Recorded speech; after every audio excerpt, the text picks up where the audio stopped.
is Susie, a teacher here at Tranquil Space, and I'm here to talk to you about the February pose of the month, Urdhva Dhanurasana, which it translates as upward-facing bow, also known as wheel.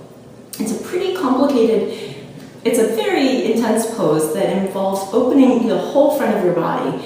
And it's great for winter because we spend a lot of time in winter huddled over trying to stay warm. So this reverses that entire action and opens up the heart center and the whole front of the body. So it requires open thighs or open quads and open shoulders and fluidity in the wrists. So let's take a peek at what it is right now. For wheel pose, you'll bring the feet to the end of your mat. They'll be about hips distance apart and facing forward. And then scoot your tailbone down to your heels and then bring your back down onto the floor. From here, the feet pressed firmly into the earth. You'll roll the shoulders under. I like to take my hands up in the air and then bend the wrists back and place them on either side of my head. This will give you a good sense of balance. If you have really tight shoulders, the hands will be a little bit further away. From here, you're going to press firmly into the feet and firmly into the hands and lengthen the tailbone while you're doing it. On an inhale, you can press into the earth with both the feet and the hands and lift up to the head. From here, you can stay here if you're feeling like this is just enough, but keep some of the weight off your head. When you're ready and there's no rush, you can press more firmly into the hands and lift up to wheel. From here, if you'd like, you can take a few more breaths in this, or maybe take some adjustments, maybe shifting the weight forward to the wall behind you, maybe walking the feet in. All along, keeping the knees moving together and the elbows and arms straight. On an exhale, you can bring the head back to the mat, chin to the chest, and then come all the way out the way you came in.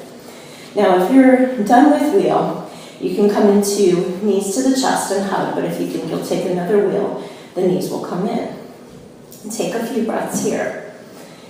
Things to remember in this pose are that the knees roll in with internal rotation and the elbows don't spread out but hug into the face. These are very important points to keep the alignment.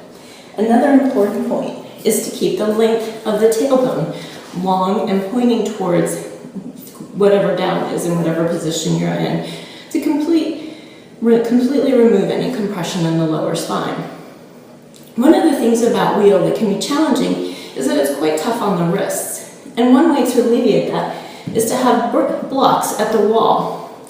And if you'd like to practice with the blocks, the setup is about the same. The feet are flat on the earth, hips distance apart, but this time the hands come to the blocks. And once the hands are on the blocks, you can press firmly both into the feet and into the blocks to lift yourself up. And this alleviates some of the strain on both the shoulders and on the wrists. Take a few breaths where you are. And then when you're ready, release the head back to the mat, curl the chin in, and come all the way down.